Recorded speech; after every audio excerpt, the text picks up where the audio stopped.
Greetings and thank you for tuning in to Rise and Sunshine with Sheera. I am here today with my lovely guest, Blakk Juu. Say what's up to the people. What's going on, y'all? Y'all already know who it is. Blakk Juu. And again, that's BLAKKJUU for the ones who don't know. And I have my lovely co-host here, Miss MonieB. And that's LoveMonieB on all platforms. LoveMonieB.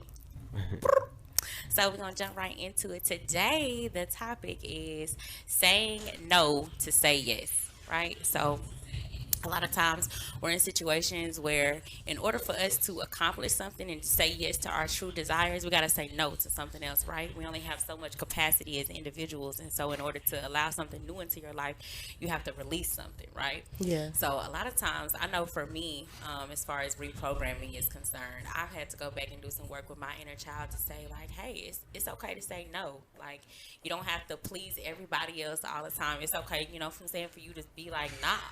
I don't know about y'all, but growing up in the house with my parents, you wasn't allowed to say no to them. Of course not. Could you say no to your parents? Nah. Nah, that wasn't a thing. Not a thing. So, like, in that, like, subconsciously programming myself, not understanding that, hey, that's just the parameters that you're in right now, but not something that you have to carry out into your life. Like, you can, stand in your own authority and make decisions for yourself and say no to the things that don't serve you. So that's kind of where I'm at in my life, and some things that I've been having to do it. And in order for me to say yes to my self-love and my self-discipline, there are some things lately that I've had to cut out of my life, right? So Okay. I know I'm on my road to artistry, right? Birthing sunshine, the goddess, and sharing my music and my passion with the world, and putting the messages that I have for women and men alike, that are in the healing process and in like an awakening process, right?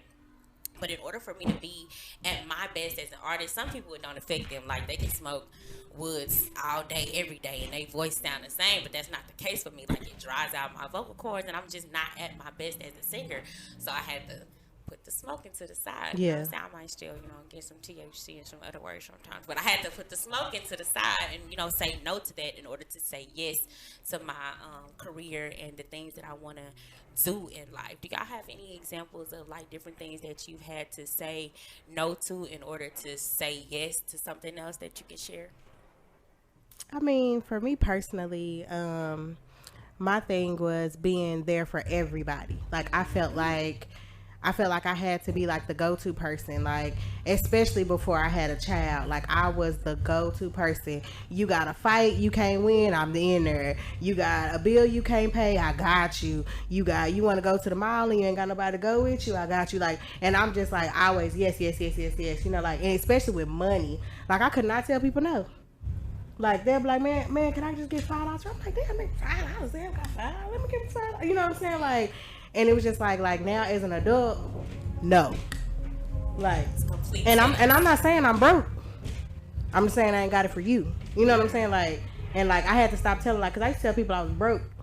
I'm like, nah, I'm broke. You had to lie. I'm not finna claim that. I'm not finna claim no broke. Like, I don't got it for you. Oh, it's like that? Absolutely. Well, how can I get $5? Wash my car. That's my thing. Mow my grass. Got a way you can earn it. Do something. But like, just like, not being there for everybody and just trying to like make sure that, like, I'm there for myself more than I'm there for other people, and that I don't have to be there for everybody to have friends and like stuff like that. Like, I could literally just be me. Especially when we're talking about people that's not there for themselves. It's like, I can't be there for you more than you're there for you. Like, Yeah. Then I'm overextending myself and neglecting myself to be there for somebody that's not showing up for themselves. And overcompensate. You know what I'm saying? Like, that's inappropriate. Yeah. True. I mean, I was listening to what y'all was saying. I don't feel like I've had a moment where I've had to tell somebody no. I feel like I've always kind of had that personality where it was like, I don't know. They know not to ask you. Yeah, you know what I mean?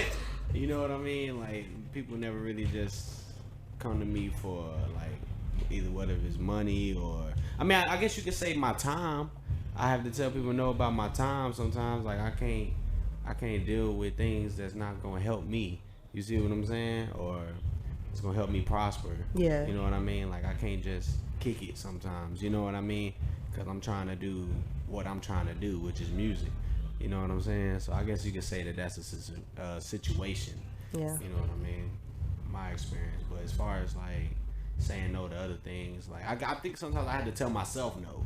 You know what I mean? Tell myself no. Like, hey, look, no, you don't need to like dabble in that type of shit, or you don't need to like give your energy to this type of shit. You know what I'm saying? So, Absolutely. yeah. That's what's up.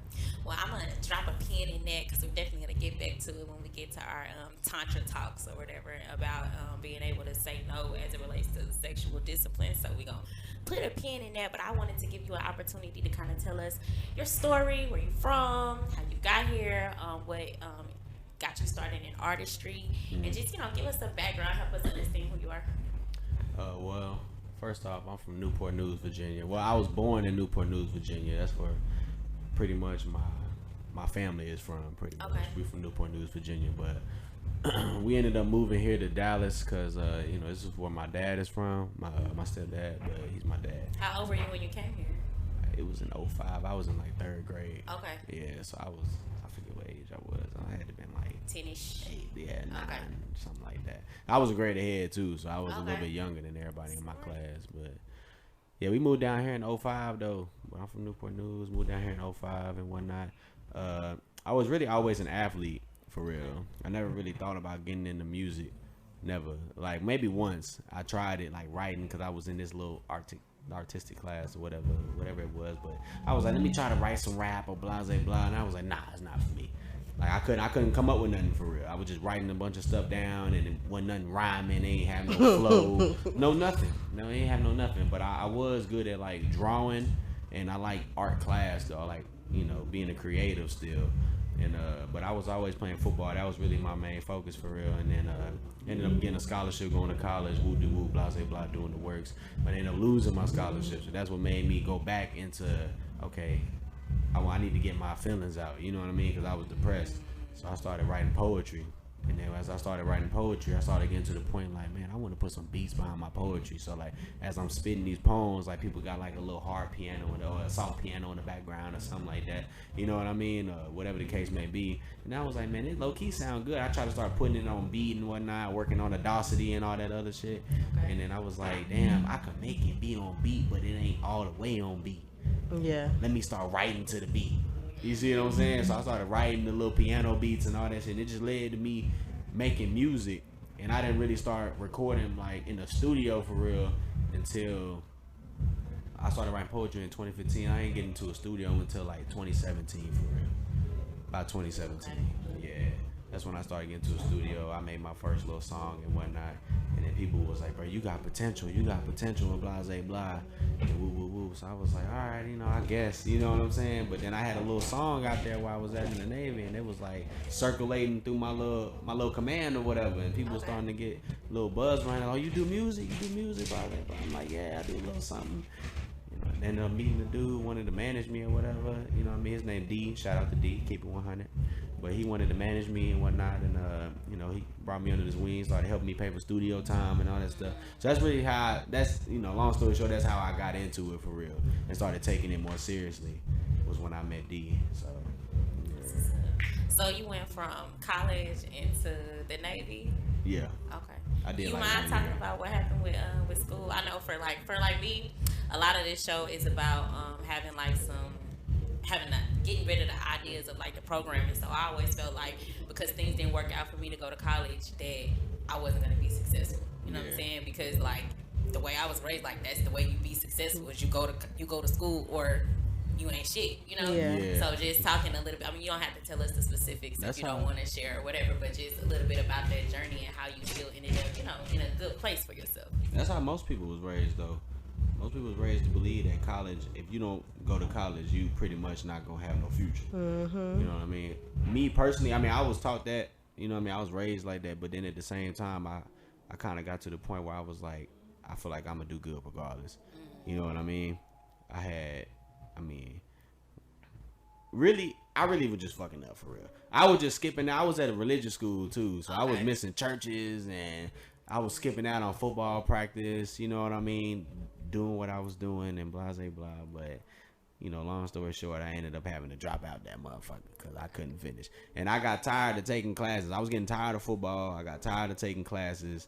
I was like, I'm sick of it. I'm just going to do something else. And something else was me going to the military, which was, it was an experience. I don't want to go back. You know what I mean? I mean, it was all right, but I wouldn't want to go back, though. You know what I mean? It was a point of time in my life where I probably needed. As far as like when I say like structure, like I'm good with structure a little bit. Like I was good with it, but at the same time, I fought against the structure. You see what I'm saying? Because particular people was either trying me or they was like, it was too structured. You see what I'm saying? Like I like balance. You see what I'm saying? I want to be free, but at the same time, I do like to be a little organized. You see what I'm saying? So it's like a balance. I feel like since I'm a Libra, like it's kind of like what I like, a balance of both. You see what I'm saying? So yeah, but I feel like I got off topic with the college thing. It was fuck school at the time. That's what it was for me. I was fuck school. I'm out of this bitch. You know? Oh God. I said, I'm gonna figure out something. I started writing and I was like, man, I got a little talent and woo. I'm gonna start trying to take this somewhere. And so that's what I did. I started trying to take it somewhere and now I'm here. You know what I mean? So it sounds like your artistry was birthed out of your pain. That's really dope. Pretty much. Yeah. It was rough too. Like when I stopped playing football, I was like, it was almost like a feeling like I'm tired of it anyway. But then at the same time, it was like a reality check. Like, damn, this is what they mean by when they say it's over. It's over. Like, you know what I mean? It wasn't like I was about to be like, oh, I'm a transfer and blah, blah, blah. It was like, nah, my mom and them, like, nah, we're not paying for no more school. We're not gonna put up money for this tuition and blah, blah, blah, just because you fucked up. So it was more like, you know, my mama cutthroat. So she no other option. Yeah, I was about to say it was no other. She said you can go to the military. So that's what I did. So yeah, but thinking back on it now though, I'd be like, you know, I feel like it was meant for me not to go to school at that time. I would have never started doing music. If I would have did all 4 years in college, I probably would have, like I said, I would have did photography, maybe, because I was in a photography class, like how to, like, you know what I mean, stuff like that. But I probably would have ended up doing that instead. I probably would have never dabbled in the music, but pain brought upon me writing because I had something to talk about. I mean, I see you reference that in your music though. Like you always tend to like put a little snippet of a struggle or a hard spell or something that like done got you to a point, like in some of the lyrics of your music. Yeah, most definitely, especially in my latest project I did, PLSD, Peace, Love, Sex, and Drugs. It was pretty much, it was geared towards, like you said, like a hard time I was dealing with from 2019, which is when I first got out the military, to 2021, like the end of the, you know, December 2021. I was going through, like, I got diagnosed with some mental health problems, anxiety, depression, you know what I mean? I couldn't work for like 7 months, so I was just not working for 7 months, like, dealing with my own head for real. And I wrote a lot of those songs on that album during that time frame because it was so, like, I mean, I couldn't go to the grocery store without feeling like I was having a panic attack. I had a panic attack while I was driving. I couldn't smoke weed because weed was making me overthink, you know what I mean, at the time. So I was smoking CBD. Partners was like, what the fuck? Yeah. You know? CBD. Yeah, CBD. I was smoking that, so I was just like, it was rough. I was dealing with a lot. My mama, you know, she had, she beat breast cancer, but she was in the heat of it at the time. I was dealing with a divorce from my baby mama. It was a lot, you know what I mean? It was a lot at the time. It may not be a lot for some people, but it was a lot for me. Yeah. So I was dealing with that. Then COVID was hitting. I didn't know what the fuck to think about that. I was like, niggas can't breathe around this bitch. So the whole time, you know, when you having a panic attack, you was like you can't breathe right. So I'm thinking like, damn, I got COVID. You know what I mean? So yeah, it was rough though, man. That was what my whole album was about though. And I started realizing all I needed more was peace in my life. I needed more love. You see what I'm saying? Because coming out of that relationship I was in, it wasn't a lot of love. And it wasn't no peace at all. It wasn't no peace. And then shit, sex and drugs. I mean, who don't like? I mean, I like sex, drugs. I don't do hard drugs, but people consider weed as a drug down here in Texas, so it just kind of flowed into it. You know what I mean? It's what they consider it. So yeah. I guess peace, love, sex, and drugs is what I needed. I consider alcohol a drug. So Yeah. You know what I mean?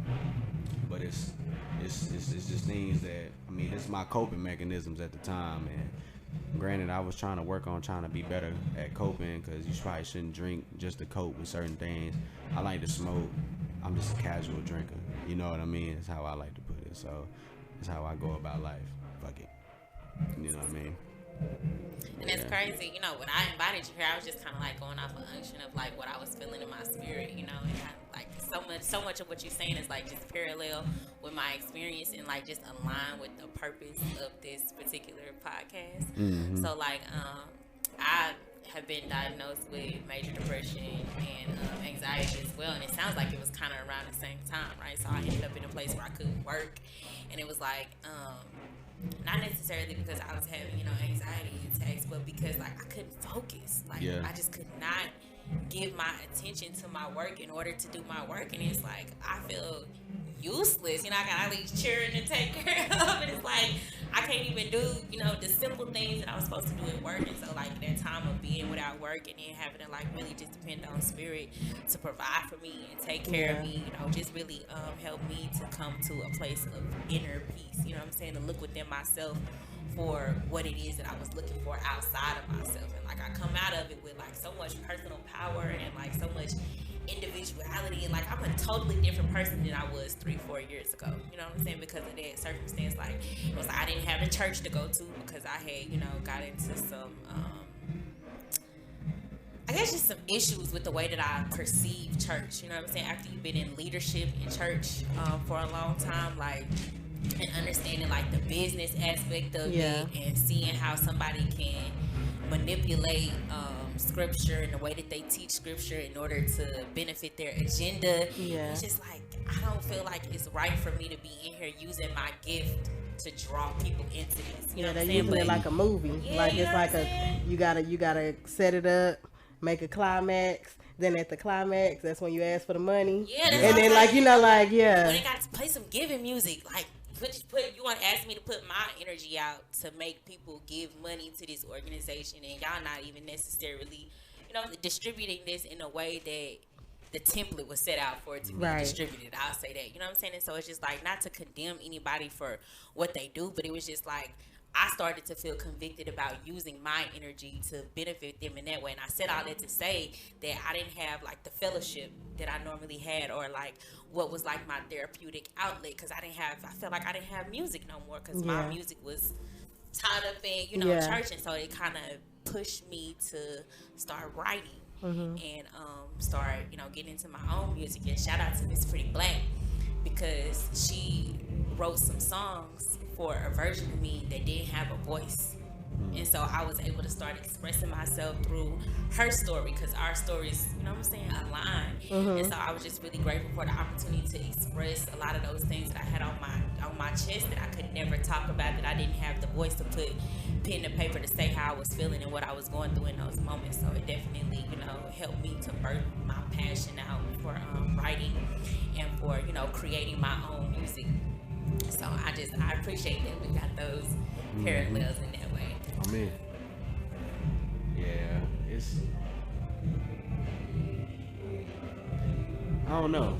I think I express a lot of it though through my music. Like I heard you say, music is very therapeutic. It is very therapeutic, and I ain't gonna lie. I you know, some of these songs I got, like Detox, Ezekiel, Newport News, Baby, Over Again. I can go on. Like I feel like I've been making a lot of pain music, and I've been trying to, like, you know, not pain music, but just like shit that motherfuckers can relate to. You know what I mean? Like it's still gonna, like, you can still vibe to it and all this other shit's like a vibe. You know what I mean? But it does have some pain in it, and sometimes I be like, man, I want to get into something like where motherfuckers just be like, yeah, and it's just like what we hearing right now. You know what I mean? Just, you know what I mean? But it seems like sometimes though, like that's when I say I'm still working on my music. You know what I mean? Because then I'll make something and like it'll be like, oh, somebody be like, oh, I don't know about that. I don't know. You know what I mean? Like I get bad reviews or something like that, and I'll be like, damn, I'm kind of fucked up about this. Like, do I suck? You know what I mean? Yeah. And I'll be asking myself that, but then I'll be trying to tell myself like, nah, you don't suck. You just gotta start over and see where you made an error at. You know what I mean? Or something like that. Like, stuff that I got out, of course, is nothing. Nobody said nothing like that, but it's just like things that I want to try to do. And I'm like, damn, am I stuck in one lane? You know what I mean? But I don't know. It's all about just trying to figure that shit out, though, man. But that's what I was fucked up about, though. You know what I mean? I was just trying to do something new, and it just be like, like some people, they be like what I tell people, like artists, I be like, you can't appeal to everybody. You see what I'm saying? And if you try to start appealing to this one crowd, then you'll lose that other crowd. But then when I'm in the situation, it's just like easier said than done. You see what I'm saying? Yeah, your hardest critic. How can I appeal to these folk now? If they say like so was a little off or it was bad, I don't fuck with that. But then the other people be like, man, that shit was tough. I like it. And just be like, who do you rock with? I like to rock with the people that rock with me. You see what I'm saying? But then it's also like I'm chasing and trying to appeal to the crowd that don't rock with me. But sometimes every now and again you gotta rock with yourself. You know what I'm saying? Like you gotta be like, okay, I like it. I like it. You know what I'm saying? Like this a bop for me. You know what I'm saying? So you make the music for you, and how you perform it and your energy when you perform it, it's gonna get them people. Them same people that will be like, man, I don't know about that. When they see you perform and they see how into it you is, they're gonna be like, okay. Which I kind of like. Man, I didn't like I didn't like that part is what I was saying, but I like the song. You know what I'm saying? Like people backtrack a lot because you don't know what headspace they in when they listening to your music as well. Yeah, that's a fact. Yeah. My catchphrase is authenticity is key. You know what I'm saying? And not that I'm like a guru on artistry and I can tell other people how to be an artist or nothing like that, but I just know, like, you know, the way you do one thing is the way you do everything, right? So the way that I am in my artistry is like, shit, what's authentic to me? You know what I'm saying? What is true to me? And it don't have to be what was true yesterday. I can wake up and be a brand new bitch today. You know what I'm saying? And what made sense for me yesterday don't make sense today. And whoever can't make that shit with me just can't make that shit. But this the new shit that I'm on. And whoever fucking with me, like you said, fucking with me, and who ain't, they ain't. And maybe they will when they see, you know what I'm saying, the passion in it and shit. Maybe they won't. But at the end of the day, as long as it's authentic to me, I'm happy with it. You know what I'm saying? Amen. So, guess we can segue into my illustrious co-host segment. She's gonna take the reins from here and take us into a discussion about some current events. All right, so of course I'll be going on my Instagram, you know, Facebook, Instagram, you scrolling or whatever. So I saw that, you know, Lizzo came out with a new show, and I know Lizzo, like, she been known for as like controversy. You know what I'm saying? Like, she always showing her body and things like that, living her best life, showing that she's like confident. And some people think it's fake, some people think she phony, some people think she put it on or whatever. And she actually got a new show out on Amazon Prime called Watch Out for the Big Girls, and it's basically like, you know, big girl empowerment. She want nothing but big girls as her background dancers because that hasn't been done before. So like in the world of Lizzo, like, do you think that she like living her best life, or do you think she's doing too much? For me, my perception, you know, which you can never, you know, say for sure what somebody else is experiencing, but my perception of her has never been that she was putting on, you know what I'm saying, that she was just genuinely confident in who she was and comfortable in her body and in her skin. Yeah. And it was never like a show for her, you know what I'm saying? It was just definitely putting it on display so that other women that look like her and that have had her experience can also feel that confidence, you know what I'm saying? But I don't think it was like putting it on as like she's pretending to be confident, you know what I mean? Yeah, same.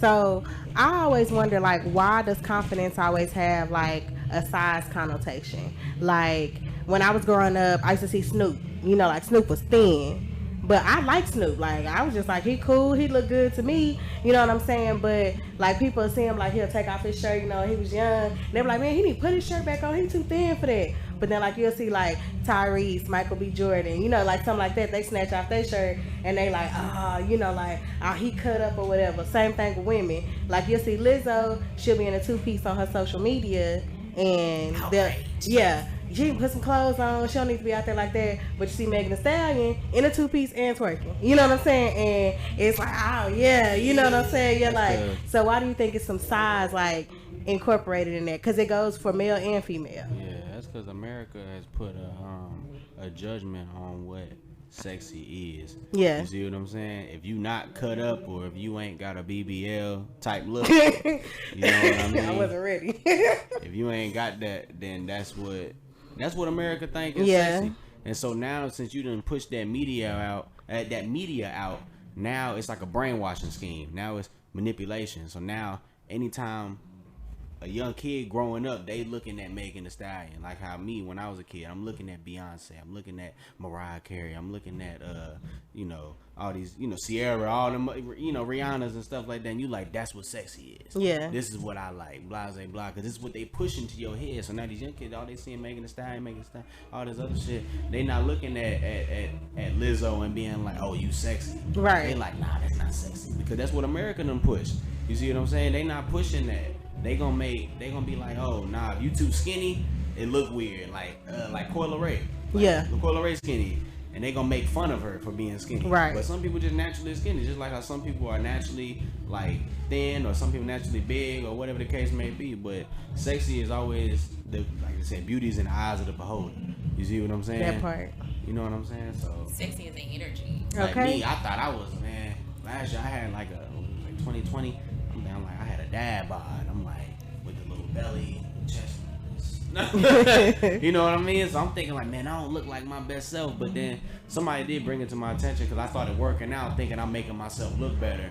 And I'm just, somebody like, but you didn't look bad when you had the dad bod. You Yeah. see what I'm saying? I'm just like, you know what, maybe you're right. You see what I'm saying? Maybe it's just me. I'm in my own head because we done put a name on it. You know what I'm saying? It's like exactly, dad bod. name You know, on it. like back in the day, that was just that's your regular. Like you look regular. Like that was your regular look. That's how you look. Now Yeah, but now it's like the dad bod. I can't have a dad bod. Yeah, that's what they call it. Definitely have some unrealistic beauty standards here Yeah. in this Absolutely. country, and so focused on people's outward appearance and not putting enough emphasis on their energy. You know what I'm saying? Like the vibes that's coming off of a person matter so much more than what they look like. Yeah, absolutely. And, somebody's sense of confidence shouldn't, although because of media and the way that things are portrayed, it does at times. But the way that somebody looks shouldn't have an impact on their confidence, because our value, our worth is intrinsic. It has nothing to do with the way that we look. It's all to do with we here. Okay, so how can you change that conversation to the children that are like growing up like right now? You know what I'm saying? Because like as a child, how do you build your confidence? Like this is what you see, but like how can the parent, we are the parents right now, like how can we change that conversation to like help our children like be confident in who they are and not label themselves as having like the dad bod, or I'm not cut up, I'm too small, I'm too skinny, or I'm too big, or whatever. How can we change that? I think for me, my approach with my children is just always letting them know that I love and accept them, and that they should love and accept themselves the way that they are. I do have one of my 4 sons is a little bit bigger. You know what I'm saying? Like how I was when I was young in his age, and I just explained to him that I know externally people treat you different. You know what I'm saying? But your worth is not any less than what anyone else's is. You know what I'm saying? It's just trying to explain to him that although the world may perceive things in one way, just expressing to him what the truth actually is, right? And giving him, opportunities and like practical methods for showing self-love to himself. You know what I'm saying? And understanding that, I know for me being big already, it was easy for me to eat in a way that was damaging to my body, and so just trying to teach him how to eat in a way that's loving for his body and not to change his body or to make his body be a certain way, but just to nourish himself in a healthy way. You know what I'm saying? Instead of using food as a weapon against himself. You know what I'm saying? And so just trying to find that balance between, yes, be confident in yourself and love yourself the way that you are, and still eat in a way that is good for who you are because you love yourself, not because you want to change how you look and things of that nature. Yeah. I feel like even if we were to tell our kids, like my son, if I was to tell my son, be confident in what you are, it's gonna be other kids that's gonna be going with that wave, just like how us as adults, us 3 can be like, hey, look, we confident in who we are. You see what I'm saying? Yeah. But then you gonna get on social media, you're gonna see 100 other people who are not confident in what they are, but they portray something that they're really not, and they're just trying to be something that's nice, appealing to everybody else. You see what I'm saying? So now, naturally, as a kid that's growing up, you're gonna look at that and you're gonna be like, but they get so much praise for being something they not. Yeah. You see what I'm saying? The kid is still gonna grow up and still try to be something they not. They're gonna try it out, whether if you teach them or not. But the only thing that's gonna teach them not to do that is life experience. Yeah. You see what I'm saying?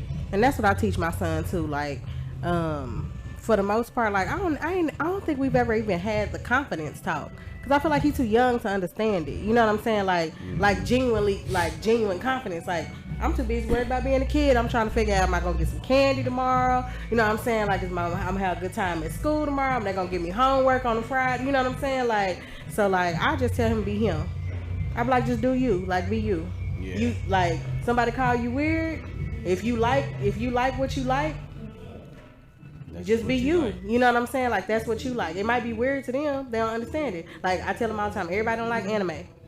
Yeah. So, like, you can't walk up to everybody and talk to everybody about anime. They're not going to understand. But if you like it, you can read about it, look at it, watch it, whatever the case may be. But you can't approach everybody with the anime talk. So, you have to, like, kind of read the room. Yeah. So, if the room ain't like an anime, kind of like step off of it. You know what I'm saying? Right. This ain't your room then. Yeah. You know what I mean? That's and another thing. No, you good.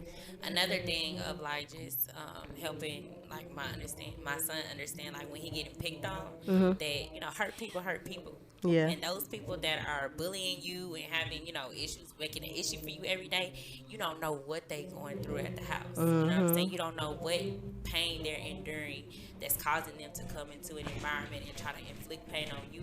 And just trying to teach my children like the 4 agreements of not taking things personally. You know what I'm saying? And like being able to understand that everybody lives in their own world and their own experience. And all of what other people do is more to do with them than it is to do with you. Okay. And trying to help them not to internalize some of the external stuff, you know what I'm saying, that's going on, because that's something that I didn't really have much of an understanding of at that age. And so I try to impart that onto them and like give them examples and, you know, as much as I can communicate to them that, hey, people are doing the shit that they doing because of them. It don't have nothing to do with you. It don't take nothing away from you. It's just people are having their own experiences and they bring that to school with them and they act out of what's going on with them in their lives and in their homes. Right. Yeah. All right. Well, thank you so much for that, LoveMonieB. That was a beautiful discussion. I really enjoyed speaking on that. Right. And then we can kind of move on to my favorite topic. We're going to talk about Tantra, taboo, and transmutation. Again, this is just an excuse for me to talk about sex.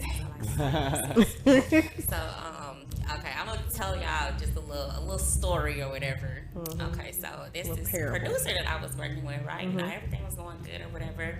And, you know, kind of had like a friendly relationship. I don't even remember how we met. I was at the Green Elephant. We had met at the Green Elephant. We kind of vibing or whatever, you know. And I mean, a lot of men in the music industry will be like, I want to work with you, and that's not really what they want to work with. It's not they're not talking about the music or whatever. But I came over and we like really worked on the music. We had some good, you know, vibing or whatever. And then, you know, eventually we did kind of do some personal things or whatever. But then we decided that wasn't the route to go or whatever, right? So here we are, probably like a year or so later.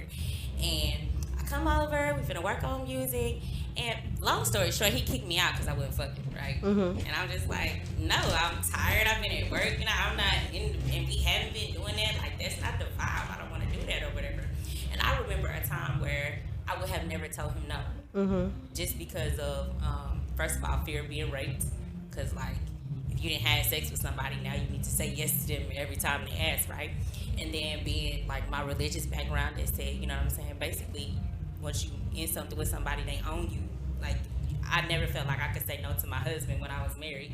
You know what I'm saying? So I just had like this program, and so I was really grateful that I was like out of the space where I was like, I got agency over myself, and I was like, are you sure that this is what you want to do? Because you can't go back on this. I'm never coming back over here again. You know what I'm saying? And I cared about myself enough to be like, no, I don't owe anybody my body. I can fucking say no about this shit. Yeah. And just, you know, being more proud of myself for the growth than I was hurt by the experience, because my feelings was like hurt, like, damn, we done made some cool music and this how you want to, but at the end of the day, my sense of self-value and self-worth was more important. I don't know if either one of you or what, if your experience is different as a man of being able to tell your partner or somebody that you've been with before, no, I don't want to do it. Like, have you ever had any apprehension around that, or is there an expectation for someone that you've been with or that you're in a relationship with to not say no to you? I mean, They don't want to talk about it. I don't want to talk about it either. I mean, me as a guy, I don't feel like I've had that experience. you know, usually it's the other way around. Or, well, matter of fact, let's put a pause on that. In a relationship, it'll be the other way around. You see what I'm saying? But just like, I guess with meeting new women, whatever the case may be, like I don't think I've ever had nobody be like, you know, like, nah, I don't want to do this. Usually it'll be something like they want to do and they trying to get me to do it or something. You know what I mean? I don't know. But me, I'm not gonna be like, nah. You know what I mean? I've never said no. I don't know. But then, you know what I mean? I ain't never said nah. No, but they ain't like that. But you know what I mean? Like, I don't know. I don't know. It's different with women though. You see what I'm saying? It's different with women. I feel like, cause women, you know, you don't know what type of nigga you dealing with. You see what I'm saying? Like that man, he's 9 times out of 10 stronger than you. You know what I mean? And he probably, I mean, just the difference between man and women is already kind of like a, if you don't know that nigga, you know what I mean? It ain't nobody there but you and him. It's a different standoff. But me and a woman, it just kind of like, you know, I'm more of like a laid back, chilling type dude anyway. So me, if a woman coming on to me, then it's just kind of like, I don't think you trying to set me up, but you know what I mean? I think maybe you just like me. I don't know, but I mean, we can make this happen if I fuck with you. You see what I'm saying? But yeah, I don't know. I feel like I've been told no in relationship. You see what I'm saying? Because then after a while, I'd be like, oh, I'm not in the mood today, or blase blah, and then just be like, oh man, all right. You know what I'm saying? But besides that, I don't think I've had a thing with saying no or anything like that. You know, we got to get it whenever it come around. You see what I'm saying? Because it's scarce out here, man. You come up to a female and you be like, yo, woo, woo, woo. I got a man. Or, you know what I mean? In that voice? You know? Nah, you tripping. Like, what's going on with you? Ain't nothing going on with me, man. We good. Nah, but I don't know. I feel like I'm kind of quiet, though. I ain't never really had that experience, though, where a woman even told, like I said, no woman ever really. Usually, if I ever get into that point, a woman come on to me, and I'll come on to a woman, it's already been initiated by the woman, pretty much. Cause I ain't gonna never just come on. I'm gonna just be like, yep. I'm gonna sit here like that. You know what I mean? But I ain't gonna be like, hey, shorty. You see what I'm saying? Yeah. Or whatever the case may be. That's my experience with that, though. What about you, Missy? LoveMonieB. I mean, I don't really feel like I've had to say no. Like, I don't feel like I've been in a space where like I've actually like had to say no, where I was just like, you know, like I really didn't want to like do it or whatever the case, where I like had to say no, because I'm real big on communication.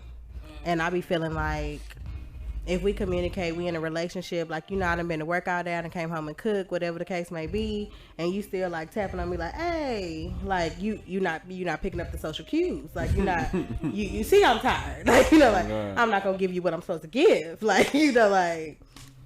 So I'm really big on communication. So like I've never really had to be in a space to where like I've had to say no. Like when I was younger, yeah, like in high school, you know, like you get advances, you got a certain body type, you know, all the boys want to try to talk to you, and that was me. Like I was an extra small at the top and an extra large at the bottom, so I'll be like, no, like that BBL body.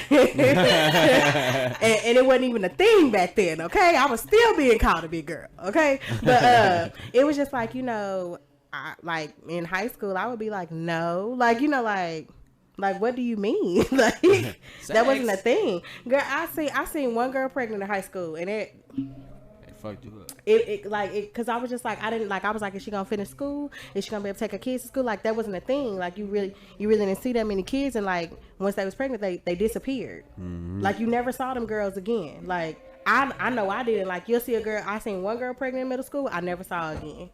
Never saw her in high school. Never saw nothing. To this day, never seen a girl. Seen a girl pregnant in high school. She disappeared. I was just like, oh, so we can't do that, okay? Disappear you when you get pregnant. Okay, and then I was just like, you know, hell, they ain't really tell me all it was to get pregnant. Okay, I didn't get all the technicalities, baby. I just, for you touch me pregnant, no, you know, like so. I mean, I didn't have no problem with saying no, because it was uncomfortable anyway, because y'all got so much attention, like having that body shape in high school. So it was just like, no was my defense mechanism. Like, no. Like, because I didn't know what the next step was after that. Yeah. And I didn't want to be holding hands and feeling like I was, like, tied to somebody. And I'm in high school. All I wanted to do was be on the step team and run track and, you know, go to McDonald's every now and again. You know what I'm saying? Like, Oh, man. goals. Oh, God. Okay, that was fun. I appreciate y'all indulging me in talking about your experience with sex. Another thing that I wanted to talk about in this segment was just like sexual discipline, right? Like getting to the point where in order for me to accomplish certain goals, I kind of had to put my sex life kind of on pause, if you will, in order for me to be able to focus on my chi and like my sexual energy towards the things that I was trying to manifest. And so, like I said, the topic of the show is saying no in order to be able to say yes. Is there ever been like a time in your life where you had to kind of exercise some extra self-discipline or restrain from having sex in order to be able to focus on your life goals? And if so, like, tell us a little bit about that experience. I feel like yes.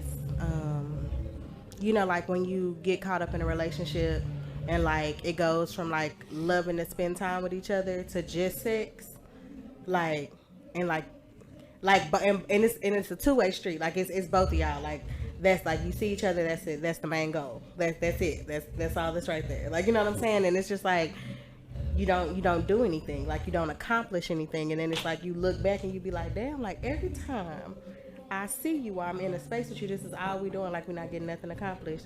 So you know you have to get to the point to where, you know, like you're able to be like, nah, bro, like I'm gonna have to put you on pause, or we're gonna have to figure something else out. We're gonna have to meet outside of the house. We're gonna have to go to the mall, like, because we got stuff that we need to get accomplished. Yeah. Repeat it one more time, the question, so I can make sure I answer it properly. Just have you ever been in a situation where you had to exercise like some extra self-discipline as it relates to sex? Yeah, so that you could accomplish goals or, you know, move towards He looking that like you wanted nope. to say yes to, so you had to say no to sex. He said nope. Seen it in the eyes. Nope. I can do both. Okay. Yeah, usually, like, for me, my days are better. I get more accomplished. More motivated, actually. Yes, sir. Just got some pussy. You know what I mean? Let me go record this track today, man. Let me hit up the fellas, man. Let's go do a photo shoot. It's like or a something. Duracell battery. Yeah. Nah, but yeah, I don't think I've ever had to restrain myself. Like, maybe if it's a no that comes, like, no? Okay. I'm gonna keep it cool then. You know what I mean? Restrain myself in that matter, but if you want it, I want it too. I mean, it ain't no better than me. I mean, if I like you, you know what I'm saying? Type shit. But that's how it was, so yeah, I don't think I've ever had to be like, nah, I gotta handle this business today, man. I don't know. Nah. That pussy gonna fuck me up, man. Okay. I ain't gonna be able to focus. I think we got a little piece into male brain. Okay. Just got a little enlightenment. Oh God. Nah, man, that pussy gonna have me off all day, man. I don't need that in my life. Okay. I don't know if I need to say that, but I done had some pussy that had me off, so I don't know. Anyway, the next segment that we get into is Trap Therapy Thursday, and just to explain a little bit about this. So for me, my trap as a life coach and as a person who is committed to self-improvement and a lifelong journey of learning myself and becoming a better person, my trap is me. It's my spirit. It's who I am. I don't want to say aspiring to be or anything like that, but what I want to do while I'm here on this earth and the things that I want to accomplish in my purpose. Like, so I'm my trap, you know what I'm saying? So it's Trap Therapy Thursday. And what I want to talk about in this segment is just like different self-discovery tools that you can use in order to get like more familiar with yourself, and then for people to share just like how they learn different things about themselves and how like now having this knowledge about yourself has helped you to operate, more freely and in a way that is like more pleasing to you, like a higher version of yourself once you realize something about yourself.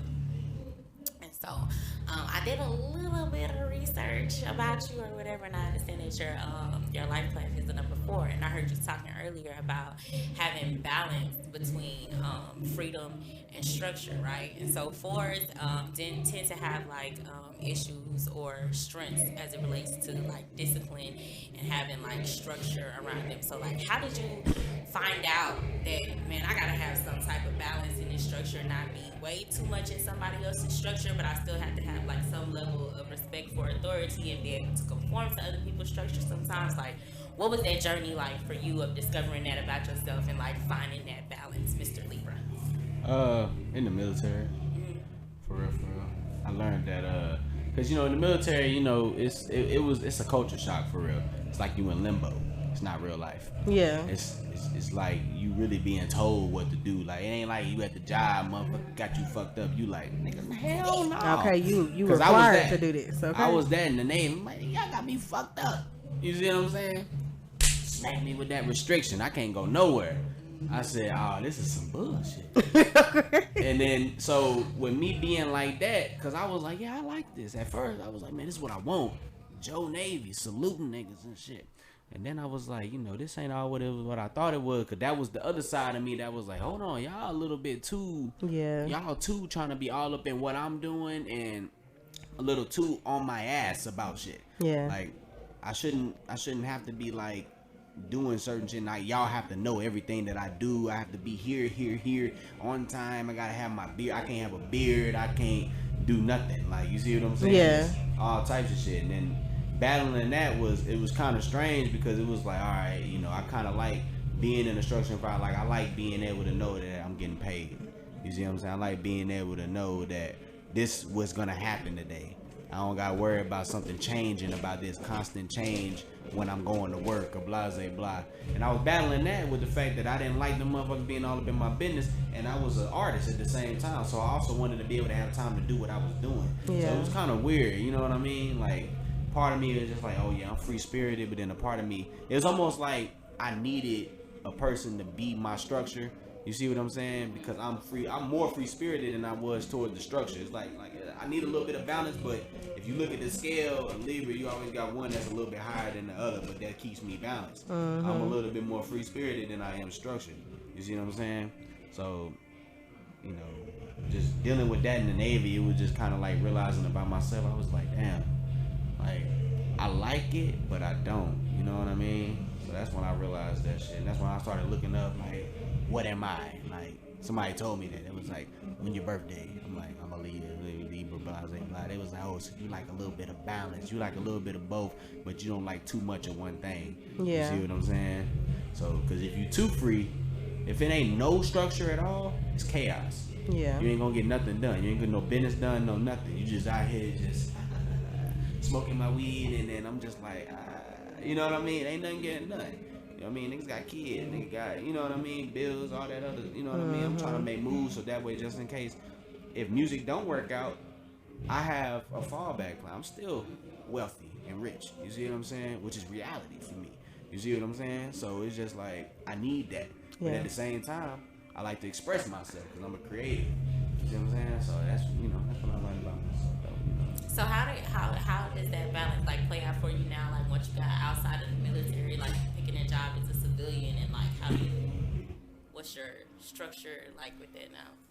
I actually think that the new position that I'm in now is probably my best. I feel like I've been saying that. I just actually got hired on this new spot or whatnot, and because at first I was just driving. I was driving for FedEx, Amazon, working in warehouses, doing manual labor and shit like that, or I was cooking because I was a chef in the Navy. But doing those things, and I was just like, I didn't really find passion in doing those things. But now, because it was still a certain particular structure you have to go by. Now I'm in this new position. I like to, I tell my mom, I said I went corporate. You know what I mean? I went corporate just a little bit. It ain't nothing too, you know what I mean? But I went a little corporate or whatever, and I like it. You know what I mean? I'm chilling. I'm in the a little bit more freedom. It's a little bit more freedom. You see what I'm saying? Like I'm chummy with my higher ups. You see what I'm saying? I ain't never been chummy with my higher ups. I usually despise the higher ups. Like, the fuck y'all niggas. That's what I be. You know what I mean? But now it's just like they on the time I'm on, and they understand real life. They understand me as a person too. And it's just like they're kind of similar, and it's just like I feel like with that now, it's like it's not a stress on trying to find the too much, like trying to find just the right amount of structure. Like where I'm at now, right now is just it's the right amount of structure, and then you know I get to be free a little bit there, and you know I don't have to try to be something I'm not. You see what I'm saying? Because like I said, I'm more on that free spirited side, but I know how to live in structure. You see what I'm saying? So now when I'm doing my music shit and all this other shit, you know, it's more like, okay, yeah, I'm good. Like I got time to do this. I got, you know what I mean? I can make time to be myself, and you know what I mean? I don't have to try to be something else at work neither when I'm a civilian. You see what I'm saying? Outside of being a artist. You see what I'm saying? But yeah.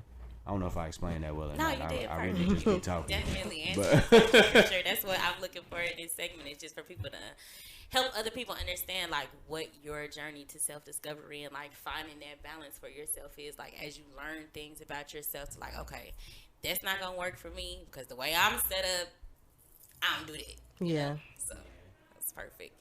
And then what about you?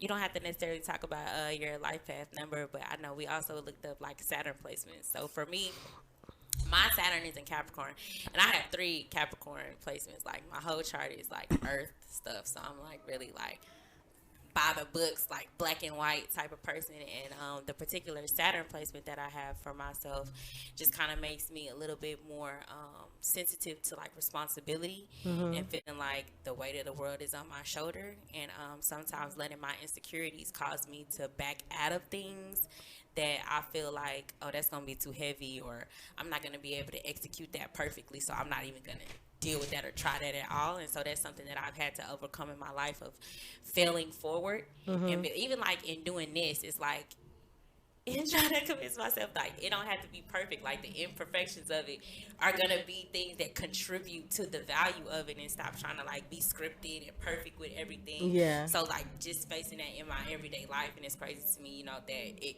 aligns with my Saturn placement. Like when I was reading it, it was also talking about being able to break free from the expectations that like my parents had for me. Like I'm 30 something and I'm just now like, I love my mama, I love my daddy, but fuck y'all, this is my life. You know what I'm saying? Like at the end of the day, like I gotta make my, and it's not because of them or any, like my daddy dead, so it's not him putting pressure on me to be where he wanted me to be. It's just in my own mind of like, oh, these people have these expectations of me that I have to meet, instead of deciding what do I expect from myself, not based on what anyone else wants from me or expects from me. Like what does Shanice want to do? You know, and that's what kind of gave me the freedom to start like discovering my artistry, to start my podcast, because I love interviewing people and having conversations, and I feel like so much healing happens for me and for other people when I'm having discussions like this, you know. But this is not something that I feel like my father would have envisioned for me to do, you know what I'm saying? Like I went to school to be an accountant, you know, and then it turns out I hate that shit. Like I don't like working in finance, and like now I work in HR. I don't even like the finance people, you know what I'm saying? Like they just too for me. So like I don't know where your Saturn was placed, and like what you learned about yourself in discovering where your Saturn placement is and how it impacts your life. Well, first like the life path number, I had looked at that early on. So like my number is number 3, and it's the creative or whatever, and that resonates with me so much because like I am a super creative. Like there's regular creatives and there's like super creatives. Anything that has creativity in it, I do it. Anything. Like I write poetry, I do music, we doing the podcast, I'll do crafts, I make shirts, like I can draw, I like to color, I paint, like I do so much stuff. And people used to be like, you know, you need to calm down. And I'm like, but like this how, like when I'm doing this stuff, like I have the best thoughts, I get stuff done, like everything kind of lines up for me. Like when I'm being creative. When I'm not being creative, I'm the most laziest person that you will ever see, because like it's like my brain don't work unless I'm like kind of creating stuff. So I have a million things I do. Like I be wrapping jewelry in my bed, I crochet, I knit, I sew, like just to like get my brain going. And then like my Saturn placement is in Sagittarius. And 2 of the things that stuck out to me like with that was loyalty and like financials, being like kind of like very tight with finances. Like I will not invest my money unless I know it's a sure thing. I'm very structured with my money. Like saving is a big thing for me. Like having money in your bank account is a big thing for me. Like one of the first things I talk about when I get in a relationship with somebody, it's like your financials. Like what's your credit doing? Mm-hmm. How much money you got in the bank? Do you have more than one bank account? Do you have a credit card? Like, and people be looking at me like, do you know how to write a check? And people be looking at me like I'm crazy. No, bro. Like, I feel like I don't want to have to walk you through this. Like, I feel like we should go ahead and get this out on the table right now. So if shit get crucial, you got a bank. So do you automatically scratch somebody off your list if they don't have good credit or like they don't have good finances, or like how do you move forward like from that? I'm all for the person who's willing to learn. So like if you don't have it, but you be like, damn man, I've been trying to, but ain't nobody really broke it down to me. Like it's a lot of males out here that like they just need that shit to be dumbed down. Like it's like because ain't nobody taught it. So like I'll teach you.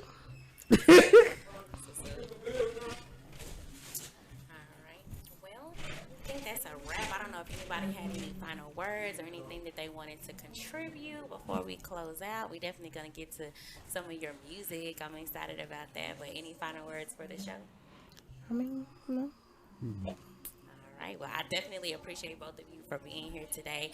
I love this conversation that I had with you. I'm looking forward to having more conversations with you. I really appreciate you coming and sharing your energy and giving a vibe and advice and the words of wisdom that you gave to people on today. I'm eternally grateful. So thank you very much for that. Oh yeah, thank you. Thank you, LoveMonieB, for being the excellent co-host that you are, bringing these wonderful topics to the table for us to discuss. Thank you. I do want you guys to reiterate your social medias where people can find you. Blakk Juu official. That's BLAKKJUU official on Instagram. Blakk Juu on Facebook, YouTube. On Twitter, you can type in "Call Me Quincy." Yeah. I ain't really on Twitter like that for real, but I do got one. But if y'all want to follow that out, curious. Call me Quincy. Okay, and I'm LoveMonieB on all platforms. That's LoveMonieB. Alrighty. For me, I want you guys to visit my website. It's www.paintransform.com. Definitely go check out the resources and the information that I have there, the videos where I'm running my mouth and doing my little thing that I do. And I also have my music posted there as well. On Instagram, you can look up my coaching information, which is at Sheera SunShine, all run together one word. And then I have my artistry, which is at sunshine_the_goddess, and definitely put everybody's links in the comments of this particular post. And I want to thank each and every one of you for tuning in and giving us your attention, because attention is currency. So you paid us on today, and we are grateful. And